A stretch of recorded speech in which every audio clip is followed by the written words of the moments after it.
Never done development ever in my entire life, but I figured, you know what, this seems like a really good opportunity for some appreciation in order to maybe do a student housing project on that. We bought it, told my husband, I don't know what I'm going to do with this right now, but we are going to go for it. So we purchased it, and that's actually going to be my project this year where I build a duplex there.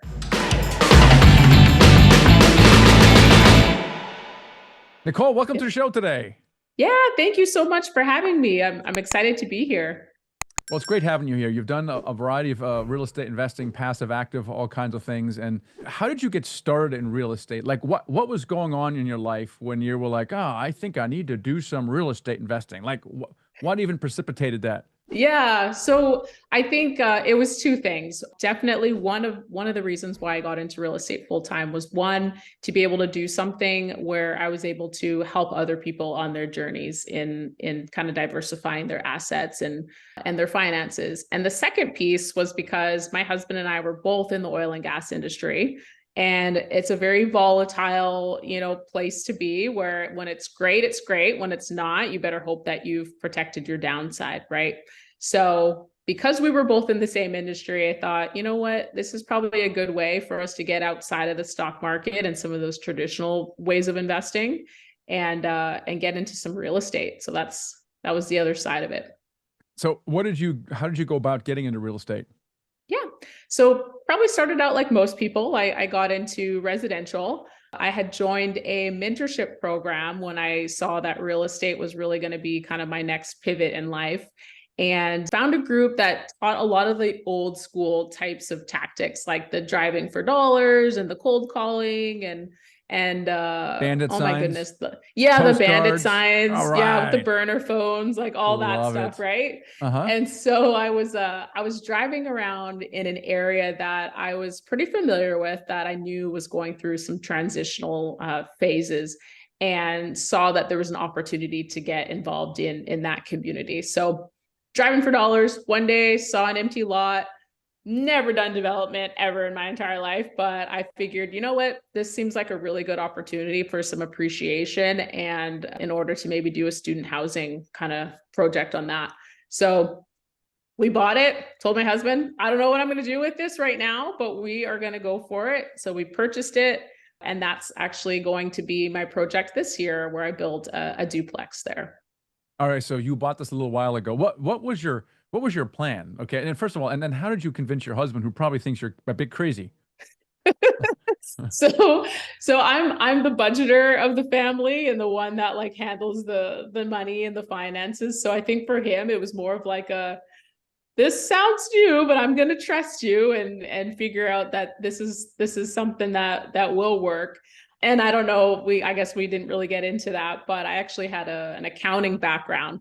So very risk averse, very like on point, not, knowing the numbers, that sort of thing. So I think that helped with the trust there in understanding this would work Okay, but out. buying a vacant lot, isn't that risky? How is that not risky to Yes. you? I know it is risky. So That's exactly. so how did you overcome this, right? So you just said you're a risk averse and Mhm. most people are. And Yeah. yet somehow you pulled a trigger on buying a lot without maybe even a clear plan. How did you overcome that mindset? Well, I will say growing up, my dad had always preached that there's value in land. And so I kind of went off of that as like, okay, this is a little bit of my sanity or my peace of mind, I guess you could say.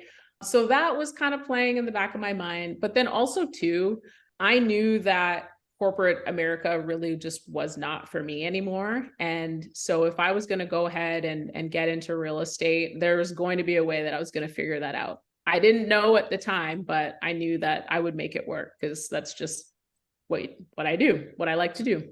Yeah, so it was basically the pain that or the idea of staying in a job that kind of propelled you forward because maybe your status quo was you didn't like where you were headed. I don't know. And Yeah, somehow you I you pull the trigger. Yeah, absolutely. And I think another piece of that too is that for growth, to be able to see maximum growth within yourself, you have to get outside of the comfort zone.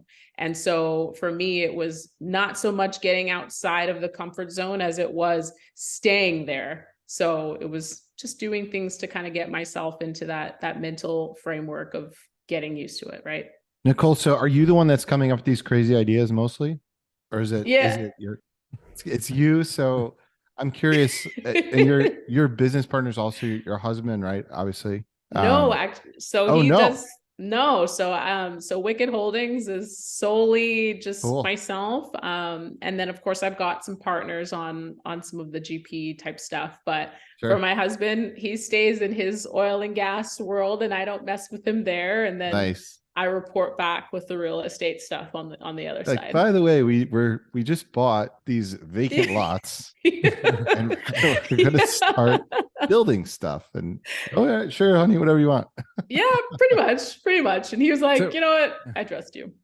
so all right, so you bought this lot. That was your first foray into real estate. And then Yeah.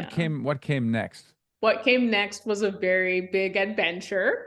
So, how we talk about, the direct seller, the postcards, all of that fun stuff, right? Well, the group that I had joined for mentorship had talked about posting on Craigslist that I buy homes, right? So the almost like a virtual postcard. And so I was doing that, trying to get myself on lists and meeting wholesalers and just trying to like wheel and deal, right? Like try to find my first deal. And came across a wholesaler that had a deal. It was actually not a deal; it was more of just a lead. And had told him like, no, dude, like this one's not going to work. The numbers just aren't there. Fast forward 2 months later, he comes back and it's right exactly where I needed it to be. Uh-huh. So pulled the trigger on that, and it ended up being a single family fixer upper that ended up being a full gut job. So my husband also got an introduction to project management and helping me with some few things on this next Well, deal. that's pretty cool. How did it go? It went It good. went. It went good. It went. It not so it's amazing. It cash flows way more than what, your typical single family would, but there was definitely some challenges to incur on that. Of course, the main one always is the contractors that probably Yeah. everyone talks about. So, yeah, kind of ran through some hiccups, but it turned out really well. Good enough to do it again, or what did you do next? Uh, Good enough to transition into multifamily. I see. I see. Okay. Well, let's talk about that. Why did you do that? Because it didn't work so well, and you're like, this kind of sucks. What else is there? Or why did you start looking around? I started looking around. So I'm based out of Houston, and in the Houston market, it's very competitive. At that time, it was 2021. The market's super hot, and people are just buying up anything and everything. And at the time, I'm thinking, okay, I know that there's deals that are out there, but I'm not quite savvy enough to be like super creative and get like, kind of wheelie dealy type, I guess you could say, with some of these deals. So I felt that I had a challenge in order to scale on the single family side. Plus, I saw the amount of work that it took to get this job done. And I'm like, it's going to take Staggering. me forever. Yes, it's Yeah. going to take me Yeah. forever to try to get to try to build up on this. So that's when Like, I what were started. you thinking? Like when you did the house, and it sounds like you didn't flip it, you held it, right? So how many in Yeah. you probably did the math because you're an analytical person. How many of those houses do you think you would have to do, and how long do you think it would take you to do it? Oh my goodness. Well, if I would have done it the way that I did it before, I would have had to do it maybe one at a time, because Yeah. you're burring deals. That's exactly what my first, or I guess my first, besides the lot, was burring real estate. And Mhm. if you're recycling your money through one at a time. I'm gonna make a statement here. So I just thought of this as you were telling us your story, Nicole, and I think it's easier to renovate multifamily properties in general than even single families because you don't always have to be as hands-on with stuff. Typically, you have a much bigger budget. And you also, if you have a bigger property, you have on-site management that's like watching over the project as it's happening. Obviously, it's nice to have boots on the ground and go visit it and check on things and make tweaks, but you're typically able to afford a higher quality contractor. You just have bigger numbers. And it actually, I'd say it's easier to, in some respects, obviously, I'm generalizing, then going into like a single family flip and having to be super hands on and blowing out walls and all those things. There's a Yeah. book that Dan Sullivan just put out called 10x is easier than 2x. I just started reading. Literally came like a couple month ago, and it's the same thing. It's the same thing. You're like, oh my gosh, I'm thinking wrong. I'm thinking 2x when in fact I need to be 10x. And a step from Yes. single family to apartments is like that. It just shifts your minds around. And you saw the insanity, Nicole, right? You're like, oh my gosh, it's going to take me 10 years to build up whatever I need to build up. And so you start looking around. And Mhm. why, and obviously you discovered multifamily, but why and how did you wrap your head around it, right? Because a lot of people can't. They know something's broken and they may be even exposed to the solution, but they're like, yeah, but hold on, but this is a very advanced strategy. I will, let me do 5 to 10 years of this thing and save some money, and then I will do the thing you're talking about. But you're like, okay, I'm just going to do this. Now, how did you wrap your head around that? What gave you the confidence to at least move forward with that idea? What gave me the confidence to be able to move forward with that is definitely the education piece. So you seem to be, or I guess in general, if you have enough knowledge about a topic, or you just kind of dive into it and you really do a lot of learning up front, it takes out that fear of the unknown a little bit out of that equation, and you're a little bit more willing to just kind of jump into it. So I actually didn't go straight into the GP side. I actually became a limited partner first, so an LP. And that's how I knew, okay, if I see myself being an operator of these multifamily deals, then I need to know what it looks like to be on the other side of the table, especially if I'm dealing with investors or, different raising capital, that sort of stuff. So that gave me that peace of mind to start on the LP side, learn from a different perspective, and that just helped me be a better GP on the other end. I like that. I mean, you figured out a way to get into it, but nevertheless, okay, you're a conservative person, you're a numbers person, and you said education is takes the fear out of the unknown, which is true. But a lot of people never get out of that phase. They Yeah. just can't stop reading books and listening to podcasts, and they never actually take action. So Mhm. what's different about you that allows you still to be analytical, but nevertheless move forward with something? Well, I mean, you have to ask yourself that question of like, what do I have to lose? Okay, yeah, this, maybe this deal turns out a certain way and it's not exactly what I expected, but you don't know unless you try. So it's kind of one of those like jumping into real estate. I jumped in with a vacant lot. Probably most people would not think to do that because they're like, wow, okay, like you have no plan, you don't know exactly what's going to be of this, but you know that you can figure it out. That's one thing that I've always been, is even though I've always been somewhat risk averse, I know that I can figure out my way if I just give myself some time. And I So, think, so this yeah, allows you to move forward without having everything figured out up front because you have a certain amount of confidence in yourself that you think you can figure it out as you go along. Therefore, you don't have to have the 131 steps mapped out in advance. Something like that. yeah, that I always go back to. So for one, I've been a numbers person forever. And so I could understand the deal. So it wasn't the fact of like getting into the wrong deal as an LP, or getting into a deal that really wasn't like, didn't fit my buy box. I understood that enough to know, okay, well, yeah, we're taking this risk. We've never, invested in real estate before, like a syndication, but I know that this is the right deal for us. So let's go for it. And then the other side too is that I operate off of this saying that I guess it kind of sticks with me, but it's more of that progress over perfection.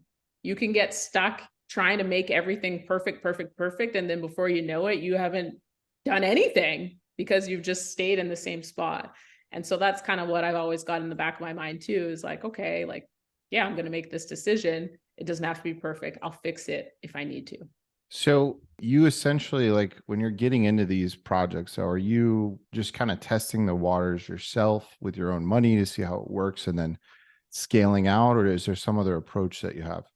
So no, so of course there's the education piece, right? So it's not necessarily that I'm completely going in blind, of course, right? I know, I see the deal, I know how it works, I know how the returns work, I understand it from its entirety.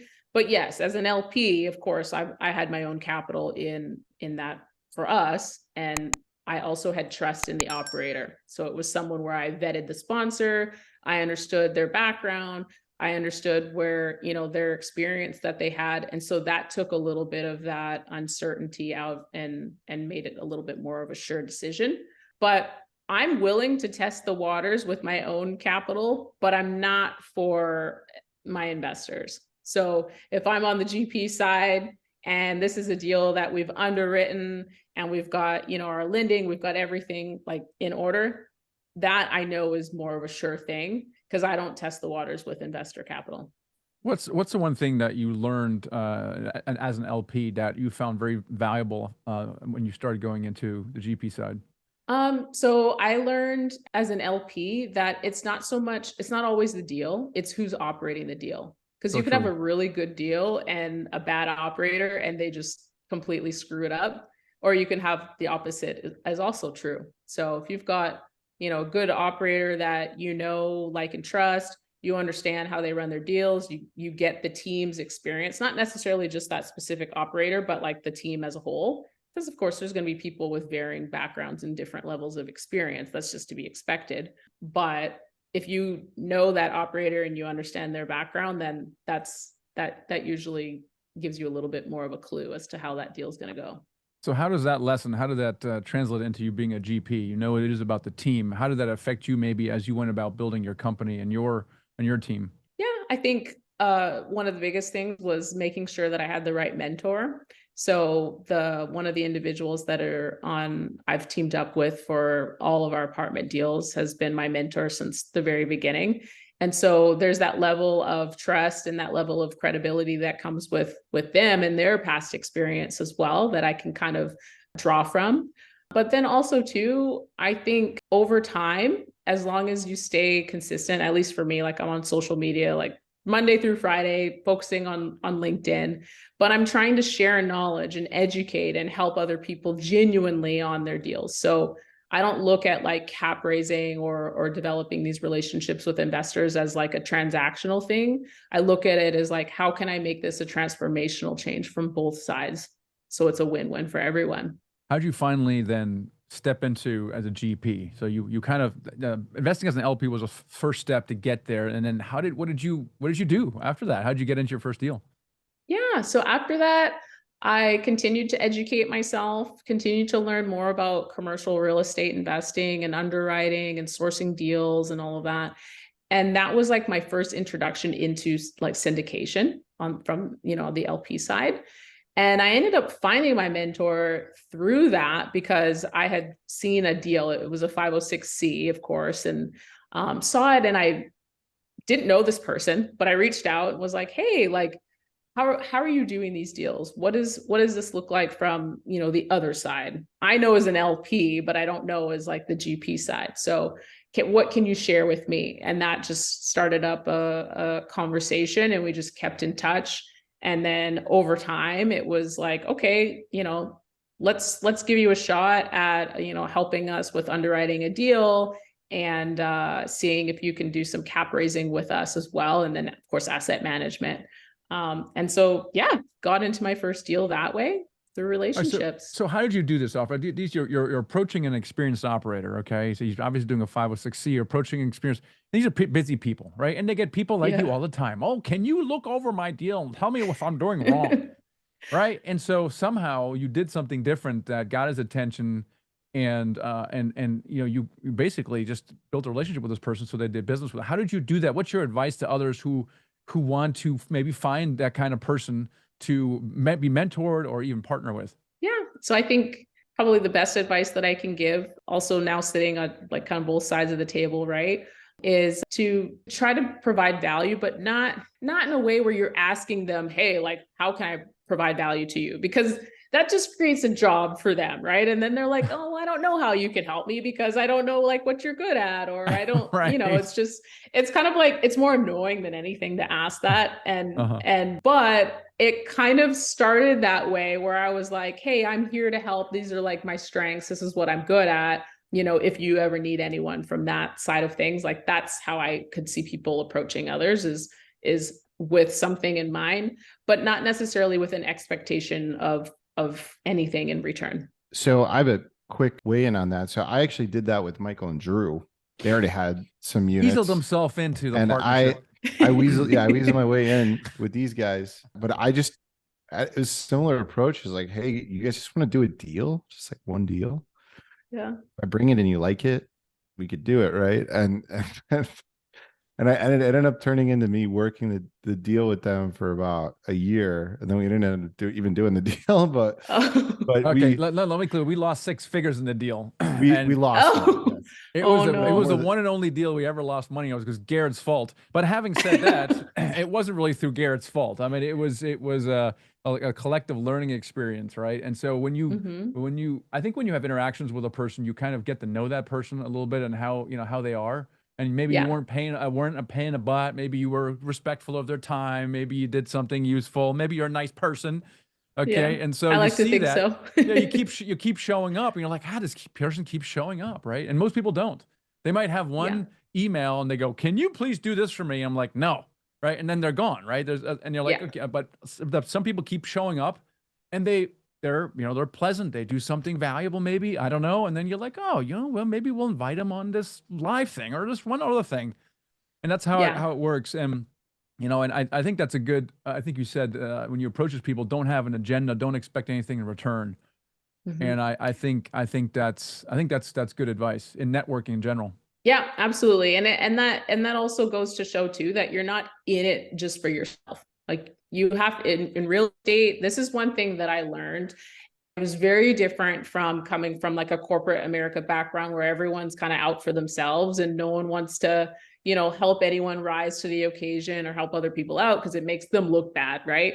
And so it's one of those where there really wasn't a collective effort or feeling towards people in that industry. But I will say in real estate, it is a huge relationships based industry and it's smaller than what you'd expect, right? Because you think of real estate and people with their different asset classes that they invest in and whatever, but we all kind of run to the same conferences and kind of commingle with one another. So, it's having that respect and then also not thinking just for yourself. It's more like, how can we help the team win? How did you scale your company? So you talk about your first deal also, but then kind of a little bit more of a progression as you started doing deals. You talked about being in a partnership or maybe joint ventures. Just talk a little bit Mhm. how you scaled, and it starts with one thing, and then now maybe your company looks different than it did a year or even two ago. How did you get started and scale your company? Yeah. So I guess for the company, it started off obviously with that vacant lot, then went to then I did my first Burr deal. So then that added a single family on top of it.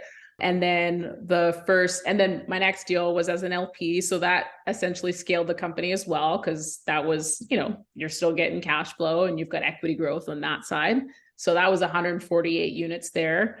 And then my first GP deal, with helping with asset management and raising capital. So that was another 24. And then the deals just progressively as the operator that I had partnered with on a lot of these deals, as they grew, then I grew with them because I was able to bring a different element or I guess a different flair to the team. Being the only woman, for one, I really enjoy like talking with people and developing those genuine relationships and connections. And that's for some people, but not for everyone. Some people like to be in the background and do their underwriting and kind of hang out there. So I think we as a team have grown because we all bring something different to the table. We overlap because we understand the numbers and we understand asset management and we get, we're all trying to source deals and stuff together, but we all have different strong suits and where we like to focus our most attention on. And I think through investor relations and raising capital has really helped me with scaling my business. What's kind of your focus in the partnership? What are you accountable for? Part of it is raising capital and developing those investor relationships. And then the other piece is asset management on the back end. So That's pretty yeah. cool. Yeah. How do you go about raising capital? What do you do there? Yeah, so I have quite a few investors that are from the oil and gas industry, just, Nice. quite naturally, right? Coming from that industry. And then my husband's still there as well. So quite a few that understand the message that I'm putting out there. And then also too, and it's funny that someone had mentioned this to me before with their piece of advice where they had said, when you're raising capital, don't like just pitch your deal and expect that, this person is going to invest. And so that was the advice that they gave. And I was like, well, yeah, that's kind of obvious. Is it not? Like, you want to develop those relationships and see like who you're talking to, because not all of investors, they all have different buy boxes and criteria. One might be looking for equity growth. Another one's looking for the tax benefits to offset, some crazy high income that they're getting. Another one's in it just for cash flow. So understand that your deal as a cap raiser is not going to be the right fit for everyone. You have to place your investors and understand what they're looking for into the different deals that you have.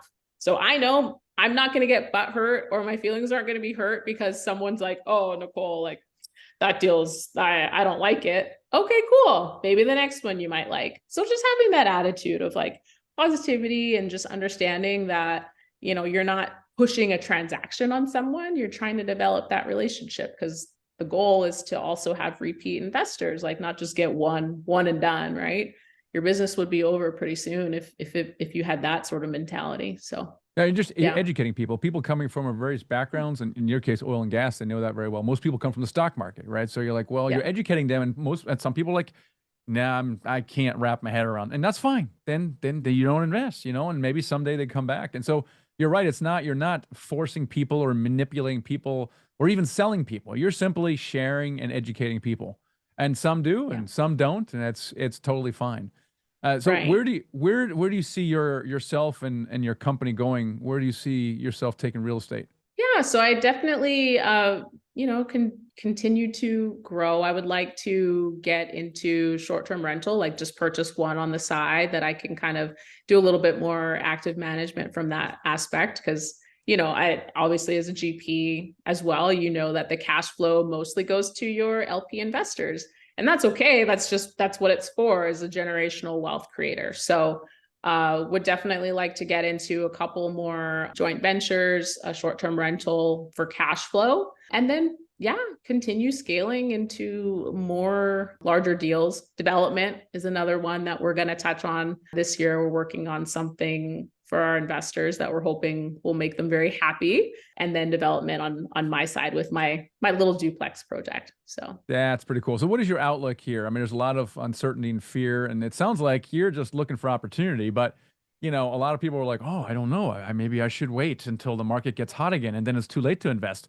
Like, what is your outlook for like the next 12 months from an investing perspective? I would say it's a little bit of a mix. Like, I was just talking with someone earlier today and was telling them that it's been hard to get deals to pencil for short-term rental and for some of the other things that I've been looking at. So I understand that. I am looking to buy, and I'm not fearful of interest rates, because of course, as an investor, like, okay, 2-3 years down the line, I can refinance into a lower rate. So that's not a big deal. It's more so just finding deals that cash flow, and continue growing. I'm not on, we'll put it this way. I'm not on a trajectory where I need absolute explosive growth. If I get 1 or 2 deals done on our side, our personal portfolio, and, a couple of GP deals this year, like, I'm good. I'm happy. That's awesome. Nicole, how can people connect with you? Yeah. So definitely LinkedIn. I hang out there Monday through Friday, sometimes on the weekend. So we'll see, but I post a lot of educational content and just like share just more about me and, mindset stuff. So that's Nicole, last name's Gauthier, or they can head over to my website at www.wicked-holdings.com. And there you can book a call with me. And then also there's a free resource there for anyone that's looking to get invested passively. And they're like, what the heck does all of this stuff mean? The guide's there to kind of help point them in the right direction. That's fantastic. Hey, Nicole's been great. Thanks for being on the show today. Yeah, absolutely. Thank you so much for having me. It's been a lot of fun.